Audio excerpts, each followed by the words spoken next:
Mengadili dalam provisi menolak tuntutan provisi yang diajukan oleh pemohon untuk seluruhnya.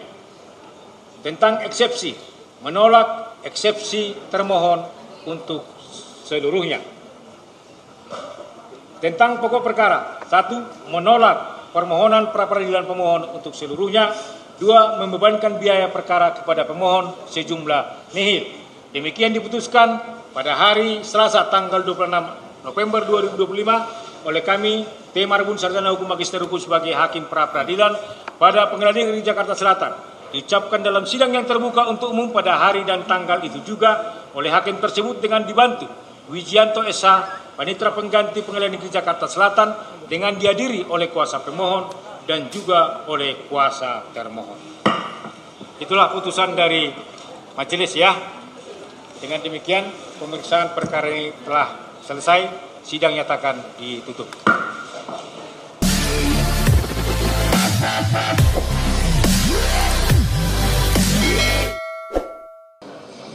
Kita mulai ya.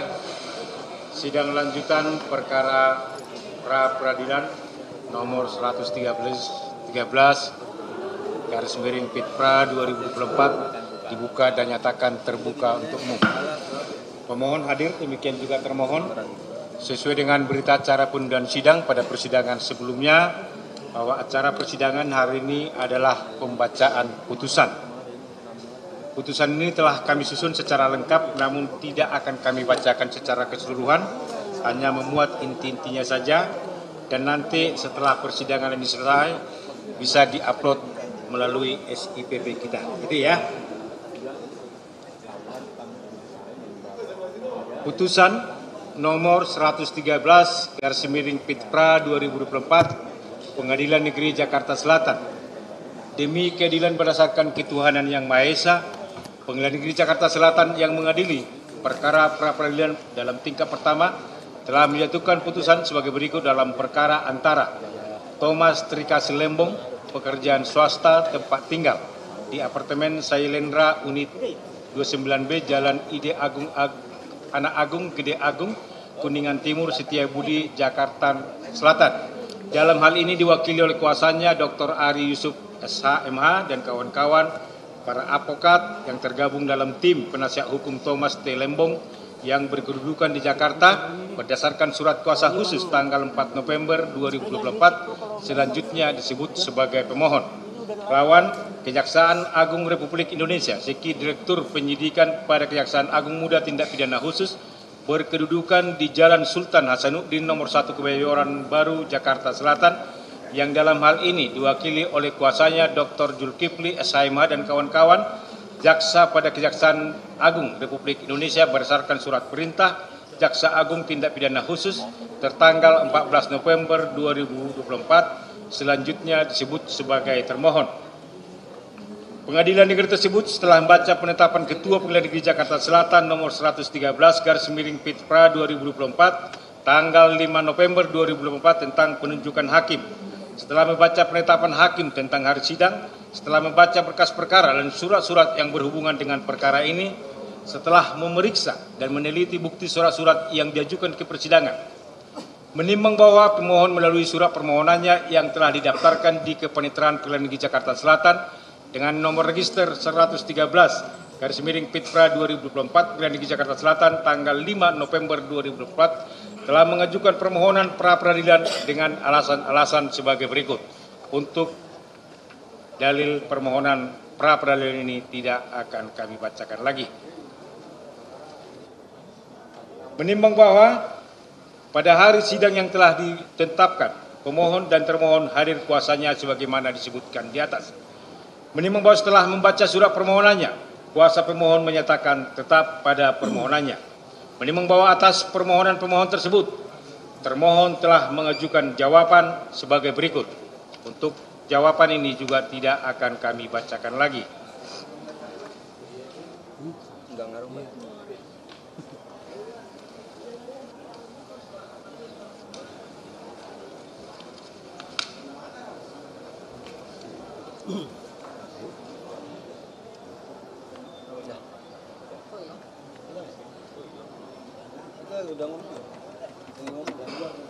Menimbang bahwa atas jawaban termohon tersebut, pemohon dalam repliknya yang secara lisan menyatakan tetap pada permohonannya, demikian juga termohon dalam repliknya menyatakan tetap pada jawabannya semula. Menimbang bahwa untuk membuktikan dalil permohonannya, kuasa pemohon telah mengajukan bukti surat berupa surat P1 berupa KTP alias atas nama Thomas Trikasi Lembong sampai dengan surat bukti T26 yaitu hasil laporan pemeriksaan Badan Pemeriksa Keuangan Republik Indonesia. Menimbang bahwa surat bukti tersebut telah dicocokkan sesuai dengan aslinya terkecuali untuk surat bukti P6, P12, P15 yang merupakan fotokopi dari fotokopi, sedangkan untuk surat bukti P5, kemudian lagi P4, P5, 7, 8, 9, 10, 13, 14, 17, 18, 19, 22, 23, dan 25 adalah merupakan fotokopi dari print out. Menimbang bahwa pemohon juga telah mengajukan ahli di persidangan, yaitu 1. Ahli ekonomi Dr. Antoni Budiawan di bawah sumpah pada pokoknya menerangkan tidak akan kami sampaikan lagi. 2. Ahli hukum pidana material dan formil Dr. Mujakir SHMH di bawah sumpah pada pokoknya menerangkan tidak akan kami sampaikan lagi. 3. Ahli pangan Profesor Dr. Insinyur Dwi Andreas Santosa MS di bawah sumpah pada pokoknya menerangkan sebagai berikut tidak akan kami sampaikan lagi. 4. Ahli hukum pidana material dan formil Dr. Hairul Huda SHMH di bawah sumpah pada pokoknya menerangkan sebagai berikut tidak akan kami bacakan lagi.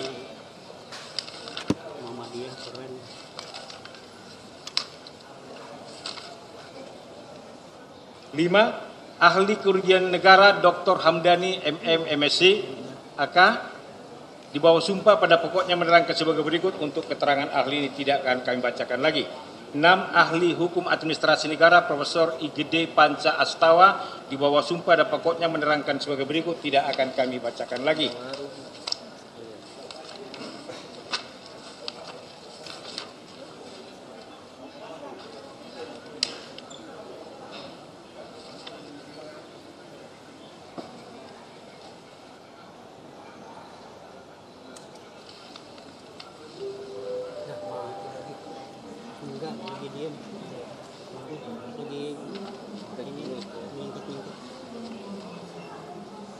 Menimbang bahwa di persidangan juga telah didengarkan keterangan termohon secara daring atau lain yang pada pokoknya menerangkan sebagai berikut tidak akan kami bacakan lagi. Menimbang bahwa untuk membuktikan dalil sangkalannya, kuasa termohon telah mengajukan bukti surat berupa T1, satu bundel kopi surat perintah penyelidikan dari Direktur Penyidikan pada Jaksa Agung yang diberi tanda T1 sampai dengan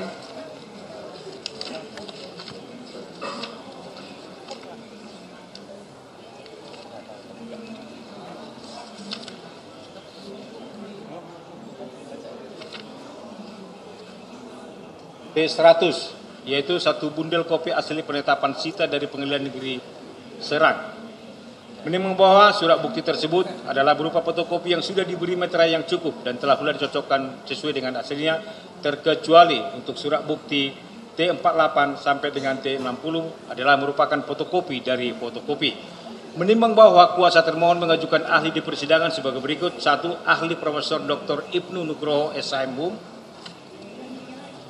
tidak akan kami bacakan lagi. Menimbang bahwa terhadap keterangan ahli seperti di atas, oleh karena adanya keberatan dari pemohon, maka keterangan ahli tersebut tidak akan dipertimbangkan dalam pemeriksaan perkara ini.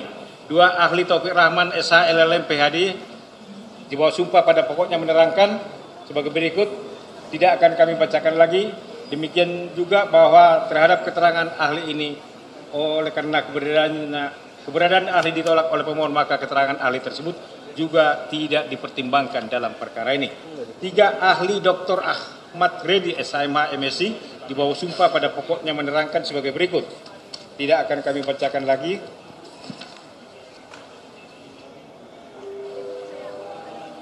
Ahli Effendri Sihombing SE MSc pada pokoknya di bawah sumpah pada pokoknya menerangkan sebagai berikut. Tidak akan kami bacakan lagi.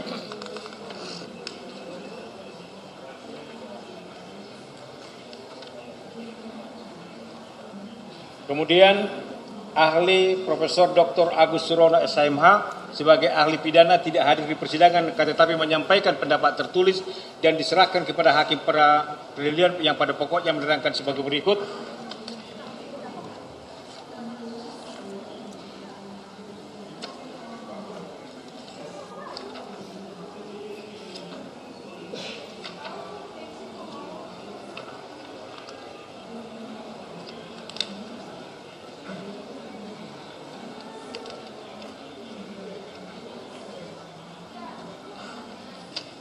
Menimbang bahwa terhadap pendapat tertulis dari ahli yang diserahkan termohon tersebut oleh karena tidak disertai bukti sumpah atau tidak diberikan atas sumpah, maka pendapat tertulis tersebut juga tidak akan dipertimbangkan dalam perkara ini. Menimbang bahwa kuasa pemohon dan kuasa termohon mengajukan kesimpulan secara tertulis masing-masing tanggal 25 November 2024 sebagaimana tersebut dalam berita acara persidangan ini. Menimbang bahwa selanjutnya para pihak tidak mengajukan sesuatu hal lagi di persidangan dan mohon putusan. Menimbang bahwa untuk menyingkat uraian putusan ini, maka segala sesuatu yang tertata dalam berita acara persidangan harus dianggap termuat dan merupakan bagian yang tidak terpisahkan dari putusan ini. Tentang pertimbangan hukumnya dalam provisi, menimbang bahwa pemohon dalam permohonannya memohon agar dijatuhkan putusan provisi, yaitu agar menyatakan demi hukum bahwa pemeriksaan permohonan pra-peradilan yang diajukan oleh pemohon harus diperiksa terlebih dahulu sebelum dilakukan pemeriksaan pokok perkara, sekalipun termohon sudah melimpahkan perkara AKBO ke Pengadilan Tindak Pidana Korupsi di Pengadilan Negeri Jakarta Pusat dan memerintahkan termohon demi hukum agar tidak melimpahkan berkas perkara ke pengadilan sebelum permohonan pra-peradilan AKBO diputus. Menimbang bahwa terhadap tuntutan provisi yang dimohonkan pemohon tersebut, hakim pra-peradilan berpendapat bahwa adanya pelimpahan pendaftaran pokok perkara di pengadilan pada saat pemeriksaan permohonan pra-peradilan didaftarkan atau pada saat perkara pra-peradilan sedang diperiksa telah ada ketentuan yang secara limitatif dan tegas mengaturnya sebagaimana diatur dalam pasal 82 ayat 1 huruf D KUHP, yaitu dalam hal suatu perkara sudah mulai diperiksa di pengadilan negeri sedangkan pemeriksaan mengenai permintaan kepada pra-peradilan belum selesai, maka permintaan tersebut gugur. Demikian juga SEMA nomor 5 tahun 2001 tentang rumusan kamar pidana yang mengatur bahwa dalam perkara tindak pidana sejak berkas perkara dilimpahkan dan diterima di pengadilan serta-merta menggugurkan pemeriksaan pra-peradilan sebagaimana dimaksud dalam pasal 682 ayat 1 huruf D KUHP. Karena sejak dilimpahkan perkara pokok ke pengadilan, status tersangka beralih menjadi terdakwa. Status tahanannya beralih menjadi wewenang hakim. Dalam hal hakim pra-peradilan tetap memutus dan mengabulkan permohonan pemohon, putusan tersebut tidak menghentikan pemeriksaan pokok perkaranya. Menimbang bahwa selain daripada itu, senyatanya sampai saat ini pokok perkara yang dipersangkakan kepada pemohon belum dilimpahkan ke pengadilan, baik atas pengetahuan hakim melalui SIPP maupun tidak adanya bukti yang diajukan oleh termohon yang menyatakan bahwa perkara pokoknya telah dilimpahkan ke Pengadilan Negeri Jakarta Pusat. Menimbang berdasarkan alasan tersebut di atas, maka tuntutan provisi yang dimohonkan oleh pemohon tidak beralasan hukum sehingga haruslah dinyatakan ditolak. Tentang eksepsi, menimbang bahwa termohon dalam jawabannya mengajukan eksepsi sebagai berikut. 1. Permohonan pra-peradilan tidak sah karena tidak ditandatangani oleh pemohon maupun kuasanya dalam kurung cacat formil. Menimbang bahwa termohon dalam jawabannya menyatakan bahwa permohonan pra-peradilan yang diajukan oleh pemohon adalah tidak sah dan mempunyai cacat formil karena tidak ditandatangani oleh pemohon atau kuasanya sehingga permohonan tersebut harus ditolak. Menimbang bahwa terhadap eksepsi termohon tersebut, setelah hakim pra-peradilan memperhatikan dan meneliti dengan seksama baik dari fisik asli yang ada dalam berkas permohonan maupun yang ada terupload dalam SPP Pengadilan Negeri Jakarta Selatan, ternyata permohonan pra-peradilan telah benar, lengkap ditandatangani oleh kuasa pemohon. Kekurangan lembaran akhir yang tersampaikan kepada termohon semata-mata adalah kehilafan atau kelalaian dari jurusita atau pengadilan semata ketika menyampaikan permohonan kepada termohon. Hal ini juga telah diklarifikasi pada saat persidangan. Menimbang bahwa berdasarkan uraian tersebut, maka eksepsi ini juga harus dinyatakan ditolak. 2. petitum permohonan pra peradilan tidak beralasan dan tidak jelas atau obscure libel. Menimbang bahwa termohon dalam eksepsinya menyatakan bahwa petitum permohonan pra peradilan pada poin 6 yang menyatakan segala keputusan atau penetapan yang diterbitkan lebih lanjut oleh termohon yang berkaitan dengan penetapan tersangka atas diri pemohon adalah tidak sah dan tidak mengikat secara hukum, adalah tidak beralasan hukum dan tidak sah dalam kurung obscure libel karena tidak menjelaskan dasar hukum permohonannya tersebut. Sebab sebagaimana pertimbangan dalam putusan Mahkamah Konstitusi nomor 21 tanggal 28 April 2015 pada halaman 106 menyatakan bahwa namun demikian perlindungan terhadap hak tersangka tidak kemudian diartikan bahwa tersangka tersebut tidak bersalah dan tidak menggugurkan dugaan adanya tindak pidana, sehingga tetap dapat dilakukan penyidikan kembali sesuai dengan kaidah hukum yang berlaku secara ideal dan benar. Dimasukkannya keabsahan penetapan tersangka sebagai objek pranata peradilan adalah agar perlakuan terhadap seseorang dalam proses pidana memperhatikan tersangka sebagai manusia yang mempunyai harkat, martabat, dan kedudukan yang sama di hadapan hukum. Selanjutnya, sesuai dengan ketentuan pasal 82 ayat 2 dan ayat 3 KUHP telah diatur secara limitatif apa yang dapat dimuat dalam isi putusan hakim pra peradilan. Oleh karena petitum seperti ini tidak jelas atau kabur, dan oleh karenanya harus ditolak setidak-tidaknya dinyatakan tidak dapat diterima. Menimbang bahwa terhadap eksepsi tersebut di atas, hakim pra peradilan berpendapat bahwa eksepsi ini telah memasuki materi pokok perkara yang memerlukan pembuktian apakah petitum tersebut beralasan hukum atau tidak. Lebih-lebih, petitum dimaksud adalah hal yang dimohonkan yang kesemuanya itu digantungkan pada penilaian suatu bukti. Menimbang berdasarkan uraian pertimbangan di atas, maka eksepsi ini haruslah dinyatakan ditolak. Tentang pokok perkara, menimbang bahwa maksud dan tujuan permohonan pra peradilan yang diajukan oleh pemohon adalah sebagaimana disebutkan di atas. Menimbang bahwa pada pokoknya permohonan pra peradilan yang diajukan oleh pemohon adalah tentang sah tidaknya, kembali lagi tentang tidak sahnya penetapan tersangka pemohon berdasarkan surat penetapan tersangka Direktur Penyidikan Jaksa Agung Muda Tindak Pidana Khusus nomor TAP 60/FT2-FD-2-10/2/24 tanggal 29 Oktober 2024 dengan alasan pemohon tidak diberikan kesempatan untuk menunjuk penasihat hukum pada saat ditetapkan sebagai tersangka dan diperiksa sebagai tersangka untuk pertama kalinya. Penetapan tersangka tidak didasarkan pada bukti permulaan berupa minimal 2 alat bukti sebagaimana diatur dalam pasal 184 KUHP. Penetapan tersangka pemohon oleh pemohon dilakukan secara sewenang-wenang atau tidak sesuai dengan hukum acara yang berlaku. Pemohon sudah tidak menjabat sebagai Menteri Perdagangan sejak tanggal 27 Juli 2016 sehingga Menteri Perdagangan lain juga harus diperiksa dalam perkara ini.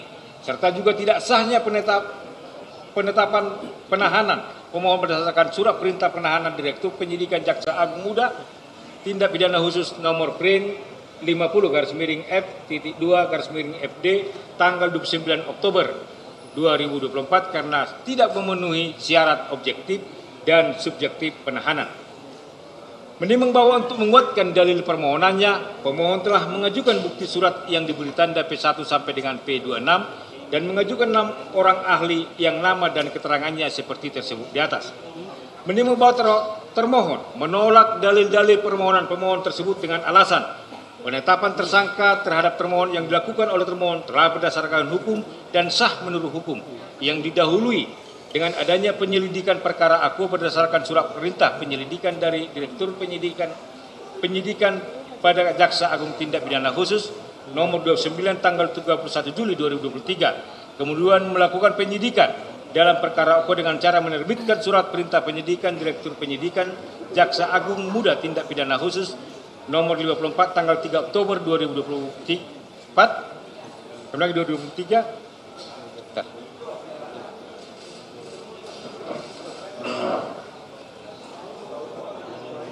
Yang mana surat perintah penyidikan tersebut merupakan surat perintah penyidikan umum yang belum menyebutkan nama tersangkanya dan dalam proses penyidikan perkara aku termohon selaku penyidik telah mendapatkan bukti permulaan yang tercukupi minimal 2 alat bukti, bahkan diperoleh 4 alat bukti berdasarkan pasal 184 KUHP yang didapatkan dari bukti keterangan saksi sebanyak 29 orang, termasuk diantaranya pemohon yang sudah pernah diperiksa sebagai saksi sebelum ditetapkan sebagai tersangka, alat bukti keterangan ahli, alat bukti surat, dan alat bukti petunjuk maupun bukti elektronik berdasarkan pasal 26 Undang-Undang Nomor 31 Tahun 1999 junto Undang-Undang Nomor 20 Tahun 2001. Oleh karena itu selanjutnya termohon selaku penyidik melaksanakan proses penetapan tersangka dalam perkara aku.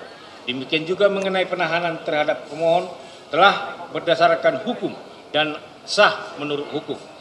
Menimbang bahwa untuk mendukung alasan penolakan tersebut, termohon telah mengajukan bukti surat yang diberi tanda T1 sampai dengan T100, kemudian 102, dan mengajukan 4 orang ahli yang lama keterangannya sebagaimana tersebut di atas, dan juga mengirimkan pendapat ahli secara tertulis di persidangan. Bahwa setelah membaca dan meneliti dengan seksama surat permohonan pemohon dan jawaban termohon serta bukti surat dan pendapat ahli yang diajukan di persidangan oleh pemohon maupun termohon, maka perlu dipertimbangkan terlebih dahulu ruang lingkup lembaga pra-peradilan sebagai berikut. Menimbang bahwa berdasarkan pasal 1 angka 10 KUHP ditentukan bahwa pra-peradilan adalah wewenang pengadilan negeri untuk memeriksa dan memutus menurut cara yang diatur undang-undang tentang a. sah atau tidaknya suatu penangkapan dan atau penahanan atas permintaan tersangka atau keluarganya, b. sah atau tidaknya penghentian penyidikan atau penghentian penuntutan atas permintaan dimitigasinya hukum dan keadilan, c. permintaan ganti rugi dan rehabilitasi oleh tersangka atau keluarganya atau pihak lain atas kuasanya yang perkaranya tidak diajukan ke pengadilan.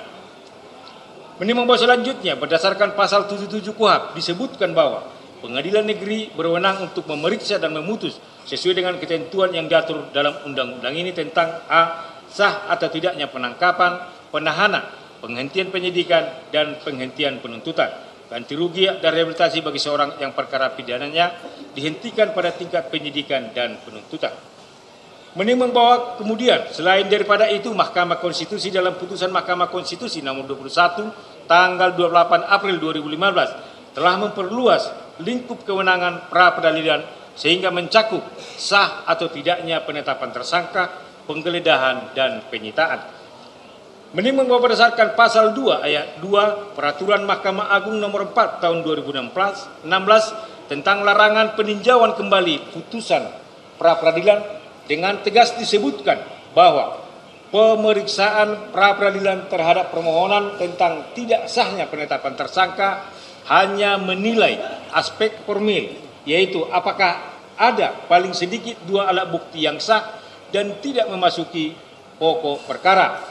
Lebih lanjut dalam pasal 4 disebutkan bahwa persidangan pra-peradilan tentang tidak sahnya penetapan tersangka, penyitaan dan penggeledahan dipimpin oleh hakim tunggal karena sifat pemeriksaannya yang tergolong singkat dan pembuktiannya hanya memeriksa aspek formilnya.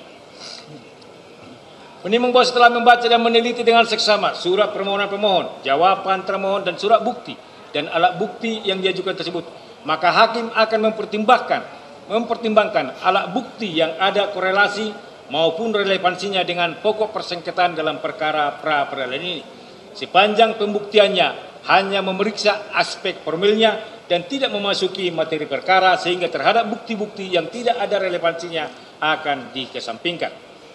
Menimbang bahwa pemohon dalam permohonannya pada pokoknya mendalilkan bahwa tidak sahnya penetapan tersangka pemohon berdasarkan surat penetapan tersangka Direktur Penyidikan Jaksa Agung Muda Tindak Pidana Khusus nomor 60 tanggal 29 Oktober 2004 dengan alasan pemohon tidak diberikan kesempatan untuk menunjuk penasihat hukum pada saat ditetapkan sebagai tersangka dan diperiksa sebagai tersangka untuk pertama kali.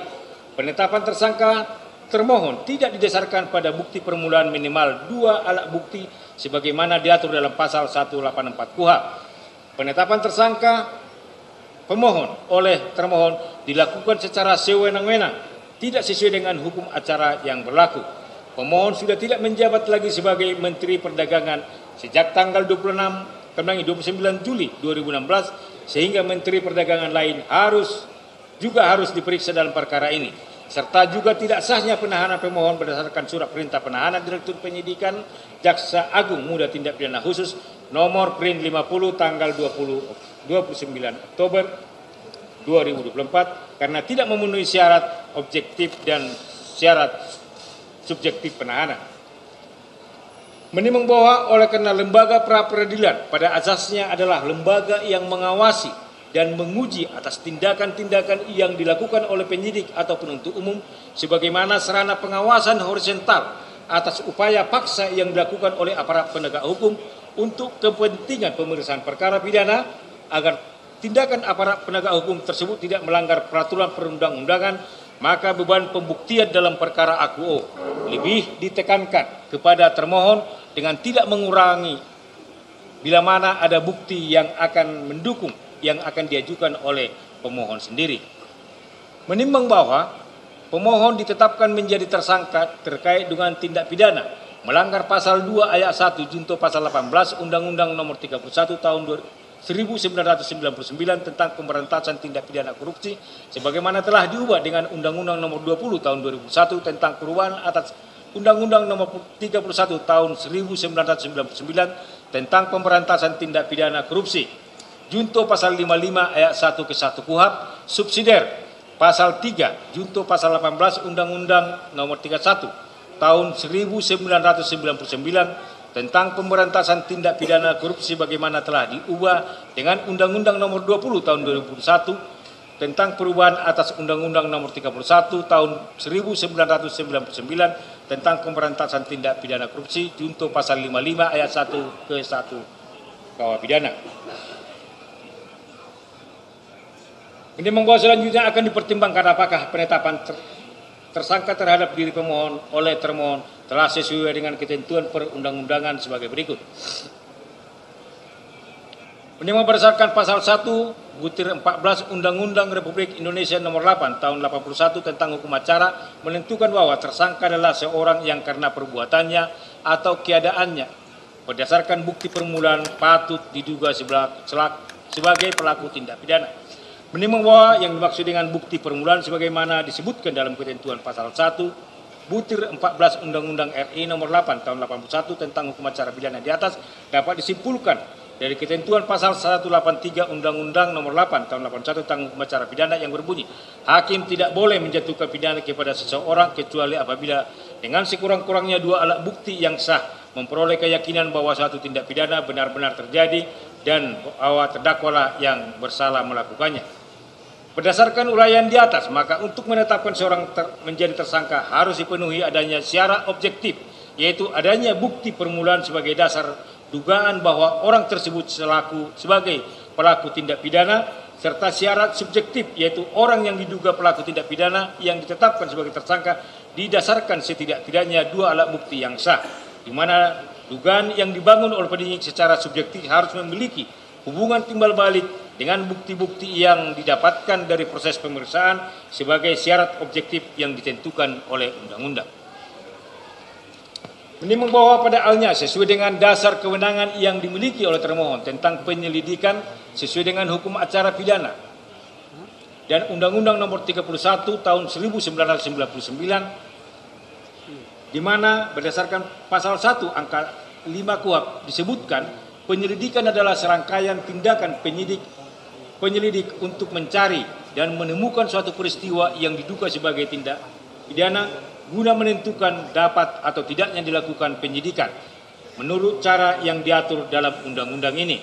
Dan berdasarkan surat bukti T1 oleh termohon telah dilakukan penyelidikan dalam perkara UO berdasarkan surat perintah penyelidikan dari Direktur Penyidikan Jaksa Agung Muda Tindak Pidana Khusus nomor Prin /29 tanggal 31 Juli 2023. Setelah itu Direktur Penyidikan membuat laporan hasil penyelidikan nomor R/534A/FD.1/09/2023 tanggal 1 September 2003 kepada Jaksa Agung Muda Tindak Pidana Khusus sebagai mana tersebut dalam surat bukti T2.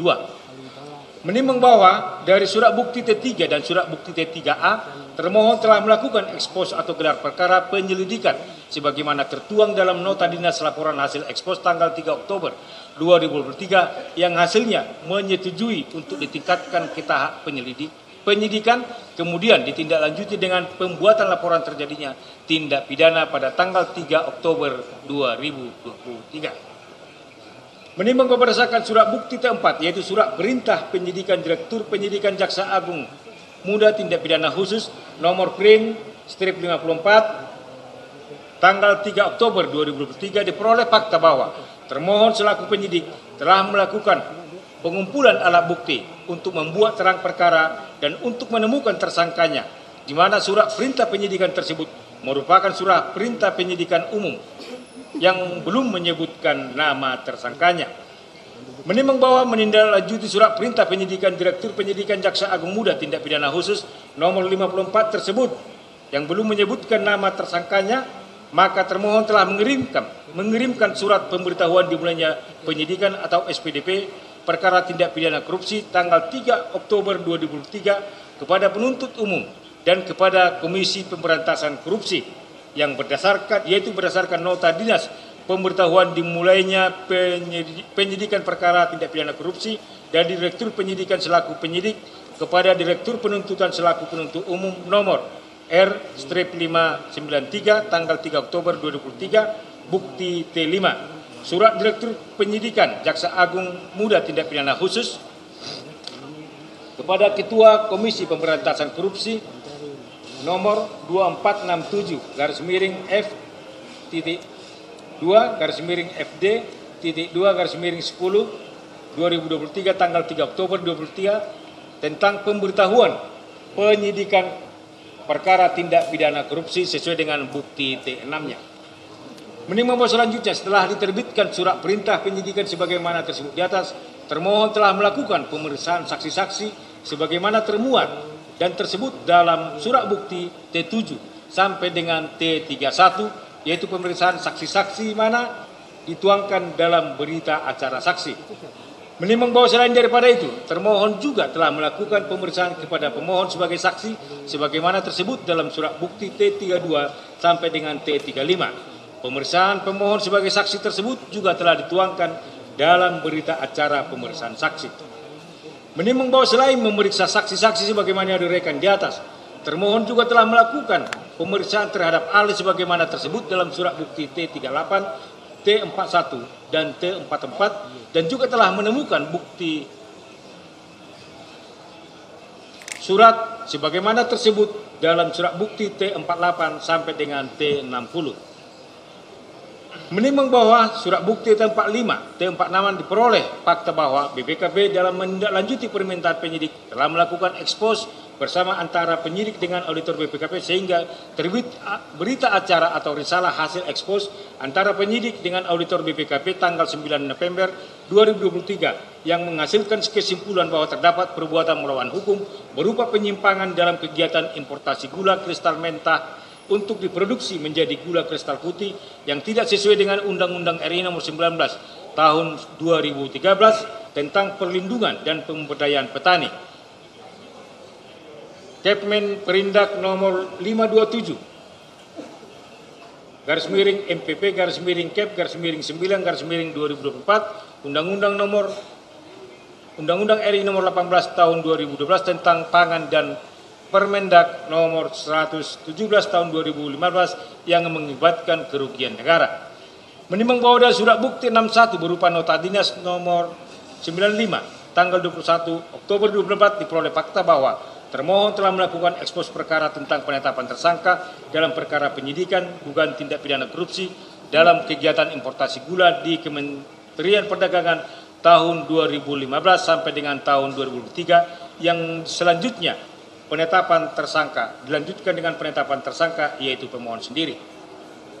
Menimbang bahwa termohon selain melakukan pemeriksaan terhadap saksi dan ahli, termohon juga telah mengeluarkan surat perintah penyitaan sebagaimana tersebut dalam surat bukti T78 sampai dengan surat bukti T81 dan telah pula melakukan penyitaan terhadap berbagai barang bukti elektronik yang dituangkan dalam berita acara penyitaan barang bukti elektronik sebagaimana tersebut dalam surat bukti T82 sampai dengan T92.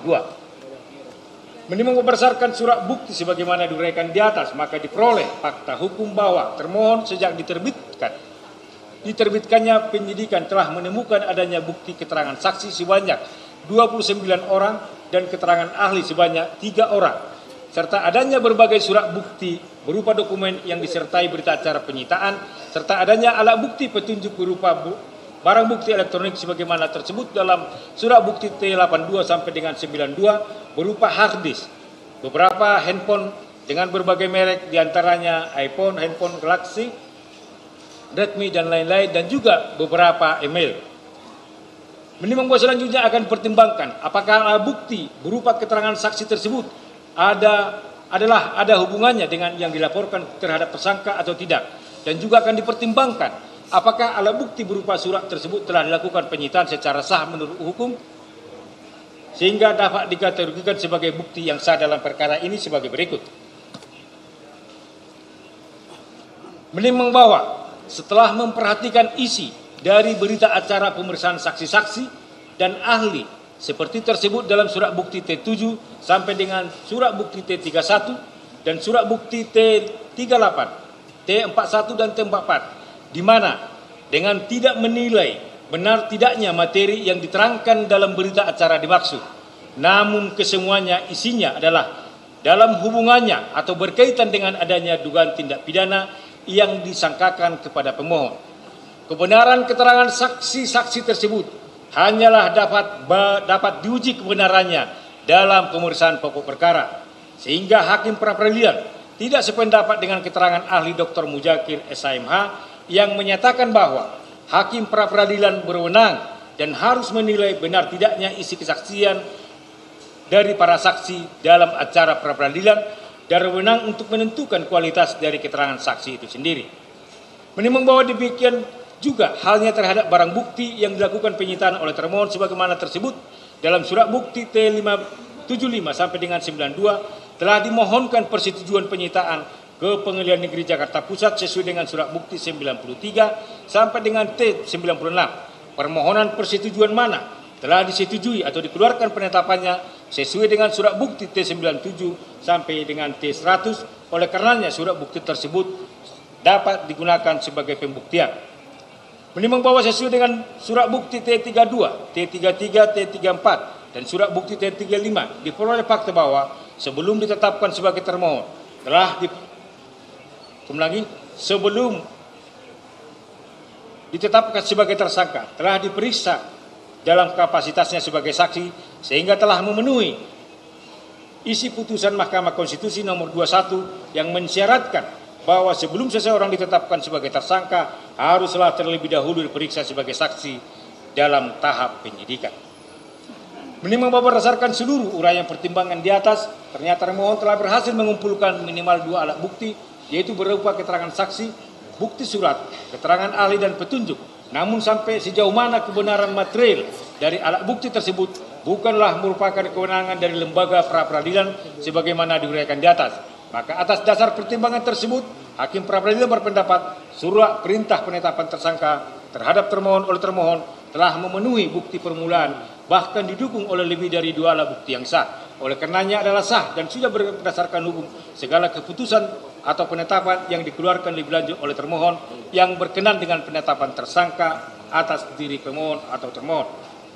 Menimbang bahwa setelah mempelajari bukti surat yang diajukan oleh pemohon, khususnya surat bukti P.1 tentang data Badan Statistik Indonesia tentang produksi dan konsumsi gula nasional tahun 2016, surat bukti P82 tentang data Pusat Kajian Anggaran Badan Keahlian Sekretariat Jenderal DPR RI, Jurnal Buletin Anggaran Pendapatan Belanja APBN,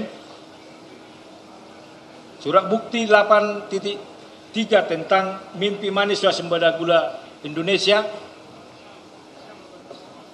surat bukti P.8 tentang daftar menteri dan jumlah impor Menteri Perdagangan, surat bukti P20 tentang neraca tahunan gula kristal putih tahun 2009 sampai 2001, surat bukti P21 tentang jurnal gula Nusantara Sugar Crop Januari 2015, surat bukti P22 tentang Jurnal Gula Nusantara Sugar 2022, surat bukti 23 tentang Sugar Annual Jakarta tanggal 4, kembali lagi, 2017, surat bukti 24 tentang Sugar Annual Jakarta, surat bukti P25 tentang buku Kementan 2018 sumber gula, dan juga setelah mempelajari surat bukti P17 tentang lampiran satu keputusan Menteri Perindustrian dan Perdagangan nomor 527, surat pengakuan sebagai importir produsen gula kristal rafinasi, surat bukti 26 tentang laporan hasil pemeriksaan Badan Pemeriksa Keuangan Republik Indonesia, dan seterusnya.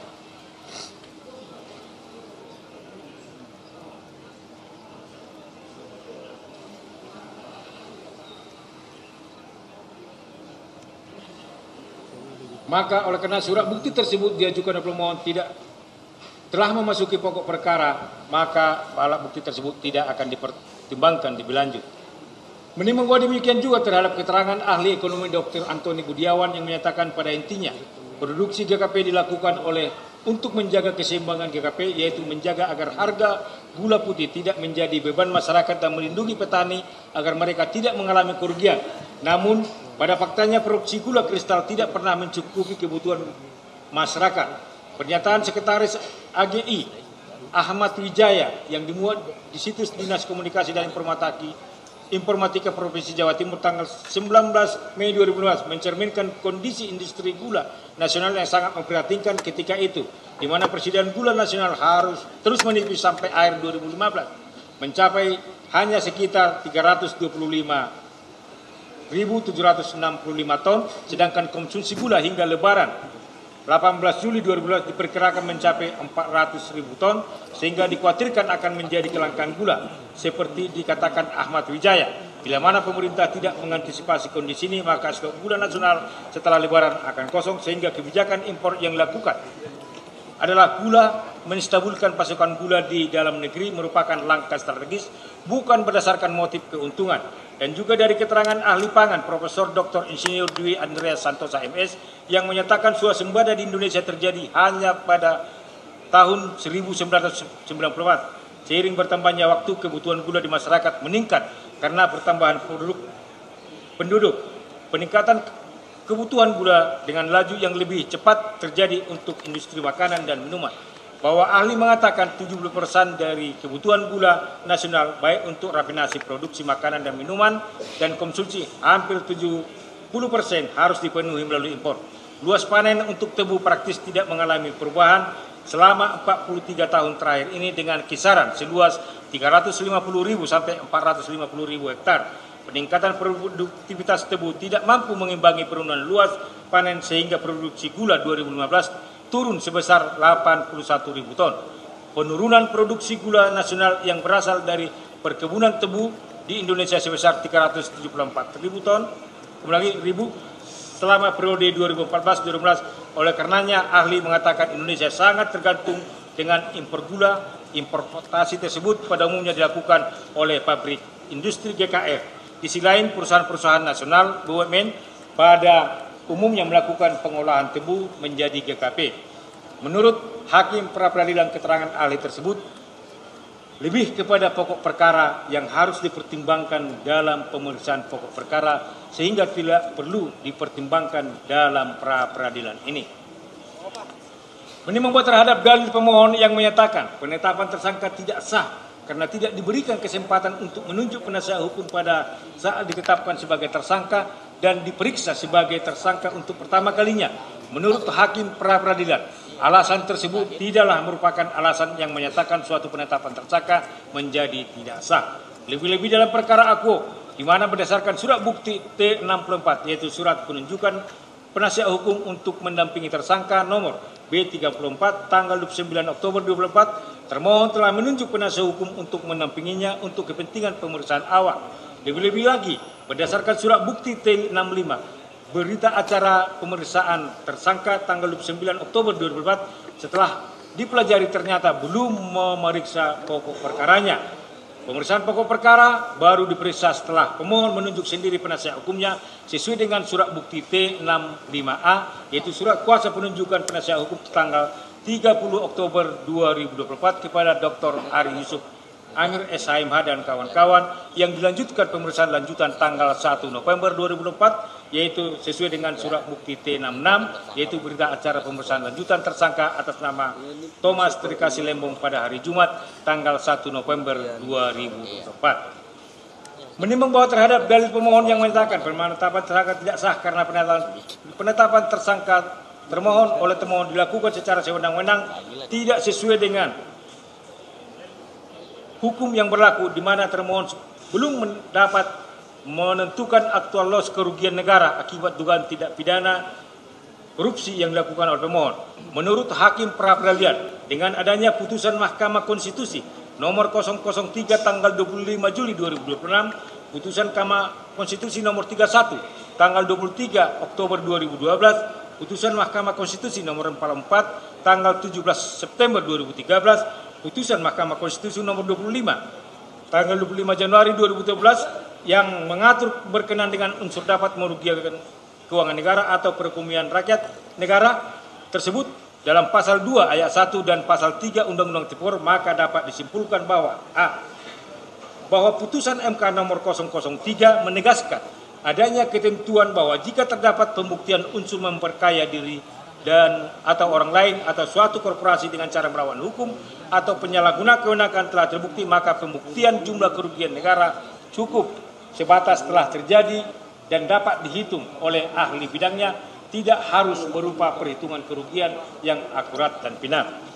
B. Putusan Mahkamah Konstitusi nomor 31 tanggal 23 Oktober 2012 menegaskan bahwa adanya ketentuan bahwa dalam rangka pembuktian suatu tindak pidana korupsi, penyidik bukan hanya dapat berkoordinasi dengan BPKB dan BPK, melainkan dapat juga berkoordinasi dengan instansi lain, bahkan bisa membuktikan sendiri di luar temuan BPKB dan BPK, misalnya dengan mengundang ahli atau dengan meminta bantuan dari Inspektorat Jenderal atau badan yang mempunyai fungsi yang sama dengan itu, bahkan dari pihak-pihak lain yang dapat menunjukkan kebenaran material dari perhitungan kerugian negara dan atau dapat membuktikan perkara yang sedang ditangani. C. Putusan Mahkamah Konstitusi nomor 44 tanggal 17 September 2023 menegaskan bahwa ketentuan bahwa unsur dapat merugikan keuangan negara dan perekonomian negara cukup dibuktikan adanya fakta tentang kerugian keuangan negara yang dapat dibuktikan dan dapat dihitung oleh ahli di bidang keuangan negara, perekonomian negara, serta ahli dalam analis hubungan perbuatan dan kerugian. D. Putusan Mahkamah Konstitusi nomor 25 menegaskan adanya ketentuan bahwa unsur merugikan keuangan negara tidak lagi dipahami sebagai perkiraan atau potential loss, namun harus dipahami benar-benar sudah terjadi dan nyata actual loss, yang intinya sebagai kerugian yang sudah dapat dihitung jumlahnya berdasarkan hasil temuan instansi yang berwenang atau akuntan publik yang ditunjuk. Berdasarkan uraian di atas dapat diketahui makna kerugian negara yang nyata telah terjadi actual loss. Yang dimaksud adalah kerugian negara yang sudah terjadi dan nyata, yang sudah dapat dihitung jumlahnya oleh ahli bidang keuangan negara, perekonomian negara, serta ahli dalam analisis hubungan perbuatan dengan kerugian. Artinya kerugian tersebut sudah terjadi dan nyata, bukan yang akan menjadi kerugian. Tetapi sudah ada wujud kerugiannya, baik dari sisi periode waktu, jumlah, jenis, kualitas maupun pergerakan angkanya, sehingga ketika dihitung variabelnya oleh ahli sudah dapat dihitung pastinya.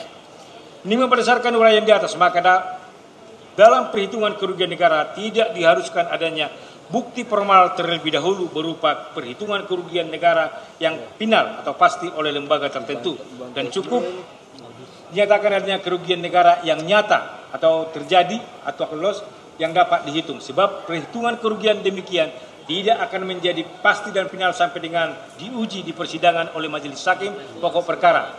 Jadi perhitungan oleh ahli semata-mata hanya menjadi dasar pembuktian di sidang pengadilan sampai majelis hakim memutuskan besarnya kerugian negara tersebut, sebab dalam hal-hal tertentu perhitungan kerugian negara tersebut dapat berubah berdasarkan bukti-bukti yang diuji di persidangan.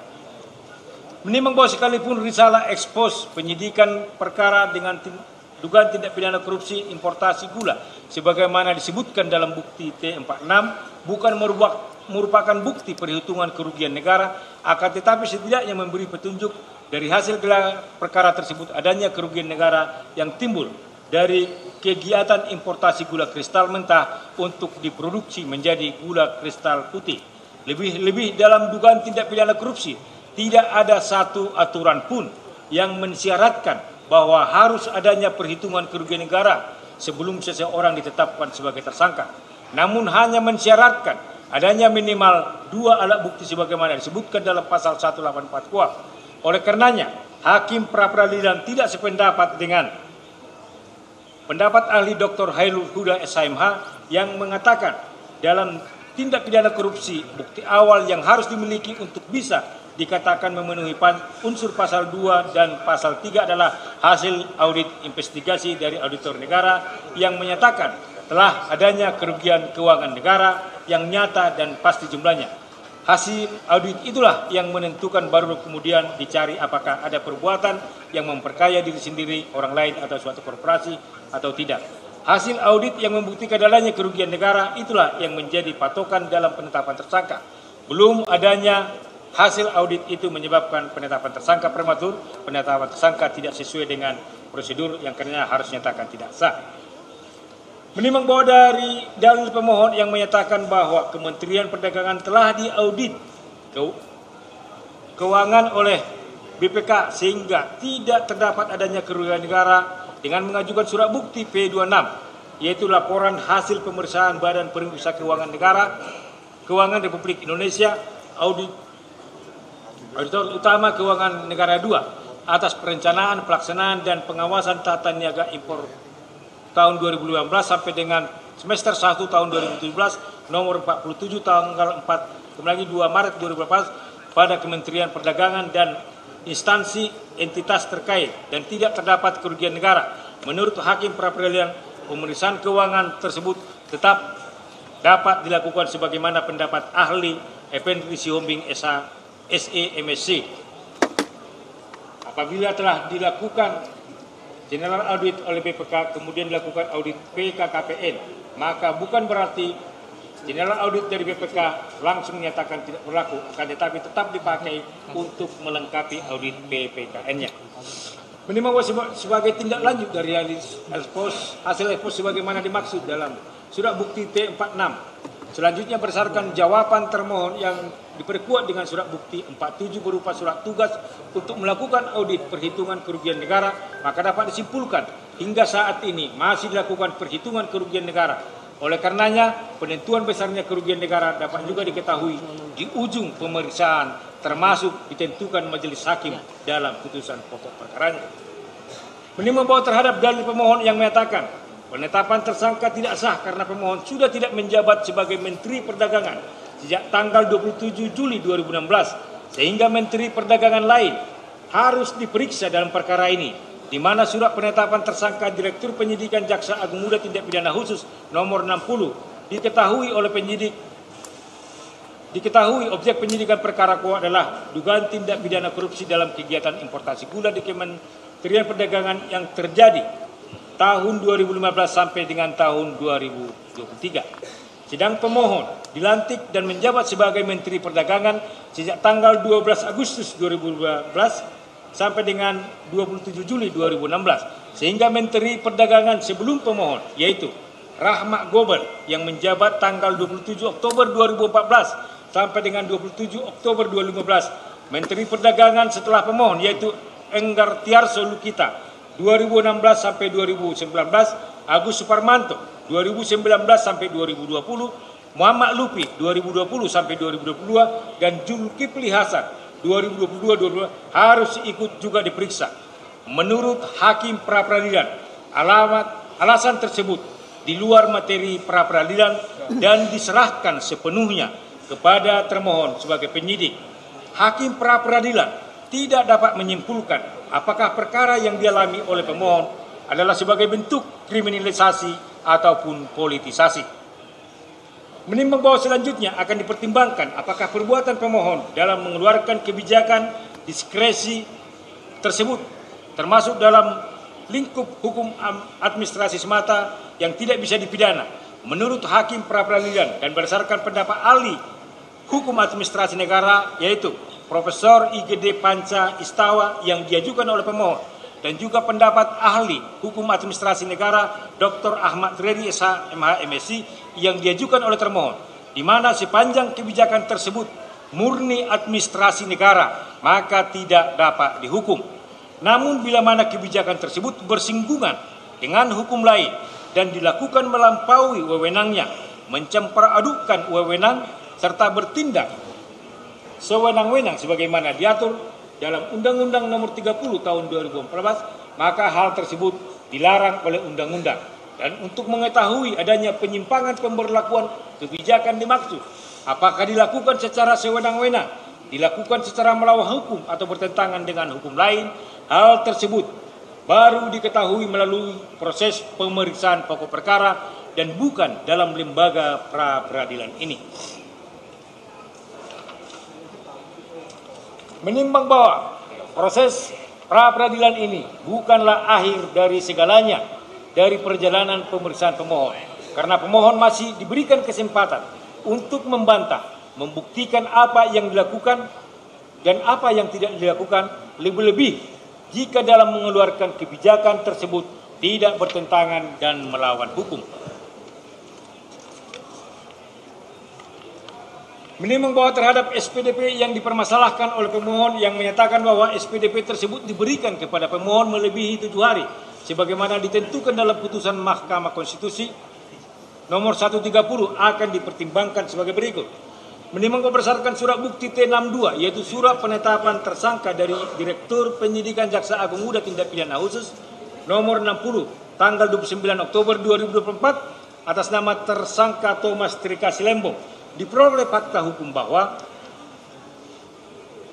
pemohon ditetapkan oleh termohon pada tanggal 29 Oktober 2024. Menimbang bahwa berdasarkan surat bukti T67 yaitu surat Direktur Penyidikan Jaksa Agung Muda Tindak Pidana Khusus kepada Thomas Trika Silembong, pemohon nomor R3163 F-2/FD-2 2024 tanggal 9 Oktober 2024 perihal pemberitahuan penyidikan perkara tindak pidana korupsi atas nama Thomas Trika Silembong dan berdasarkan surat bukti T68 yaitu surat pemberitahuan penyidikan perkara tindak pidana korupsi nomor R3163 kepada tersangka Thomas Trika Silembong berdasarkan bukti tanda terima tanggal 1 November 2024. Menimbang dari bukti T62 dan 67 tersebut diperoleh fakta hukum bahwa pemberitahuan SPDP masih dalam tenggang waktu sebagaimana putusan MK RI nomor 130 yaitu 3 hari dan bukan melebihi 7 hari seperti yang didalilkan oleh pemohon. Perhitungan yang melebihi 7 hari yang disampaikan oleh pemohon tersebut semestinya tidak dihitung sejak adanya surat perintah penyidikan Prin 83A tanggal 15 Oktober 2024 atau Sprindik 15 Oktober 2024 yang SPDP-nya hanya diserahkan kepada KPK dan penuntut umum karena SPDP tersebut belum menyebutkan siapa tersangkanya. Menimbang bahwa selanjutnya terhadap penahanan yang dipermasalahkan oleh pemohon yang menyatakan penahanan pemohon tidak didasarkan pada alasan yang sah menurut hukum atau tidak memenuhi syarat subjektif maupun objektif penahanan akan dipertimbangkan sebagai berikut. Menimbang bahwa pada dasarnya suatu penahanan dapat dikategorikan sebagai suatu penahanan yang tidak sah bila mana penahanan yang dilakukan oleh pejabat yang berwenang, penahanan tidak disertai surat perintah penahanan dan tidak menyampaikan tembusan kepada keluarga ataupun tersangkanya, penahanan yang tidak menyebutkan alasan yang jelas, penahanan tidak menyebutkan atau menguraikan tindak pidana yang menjadi dasar penahanannya tidak memenuhi syarat berdasarkan ketentuan pasal 21 ayat 4 KUHP, penahanan melebihi batas waktu dan penahanan terhadap pejabat tertentu yang tidak mendapat izin atau persetujuan sebagaimana ditentukan oleh undang-undang. Menimbang bahwa suatu penahanan yang tidak memenuhi syarat objektif adalah syarat yang merujuk pada ketentuan pasal 21 ayat 4 KUHP dan dalam perkara ini tindak pidana yang disangkakan kepada pemohon adalah tindak pidana korupsi melanggar primer pasal 2 ayat 1 junto pasal 18 Undang-Undang Nomor 31 Tahun 1999 tentang pemberantasan tindak pidana korupsi sebagaimana diubah dengan Undang-Undang Nomor 20 Tahun 2001 tentang perubahan atas Undang-Undang Nomor 31 Tahun 1999 junto pasal 55 ayat 1 KUHP subsidiar melanggar pasal 3 junto pasal 18 Undang-Undang Nomor 31 Tahun 1999 tentang pemberantasan tindak pidana korupsi sebagaimana diubah dengan Undang-Undang Nomor 20 Tahun 2001 tentang perubahan atas Undang-Undang Nomor 31 Tahun 1999 junto pasal 55 ayat 1 KUHP pidana yang ancaman hukumannya lebih dari 5 tahun sehingga telah memenuhi syarat objektif yang ditentukan. Menimbang bahwa suatu penahanan yang tidak memenuhi syarat subjektif adalah syarat yang merujuk pada kekhawatiran pada tersangka akan melarikan diri, menghilangkan barang bukti, atau akan mengulangi tindak pidana lagi yang kesemuanya ini digantungkan pada pandangan dan penilaian penyidik yang menahannya, sekalipun sesungguhnya kekhawatiran tersebut di sisi lain tidak mungkin lagi dilakukan oleh tersangka.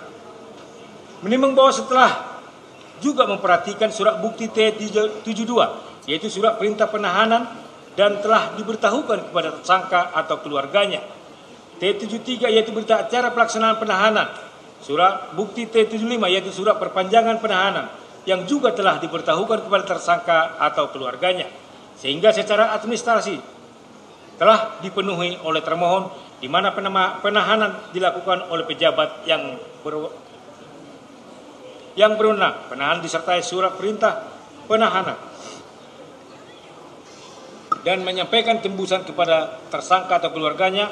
Penahanan menyebutkan alasan yang jelas, penahanan menyebutkan atau menguraikan tindak pidana yang mendasar penahanan, penahanan memenuhi syarat berdasarkan ketentuan pasal 21 ayat 4, penahanan tidak melebihi waktu atau batas penahanan terhadap pemohon dan tidak perlu mendapat izin atau persetujuan sebagaimana ditentukan oleh undang.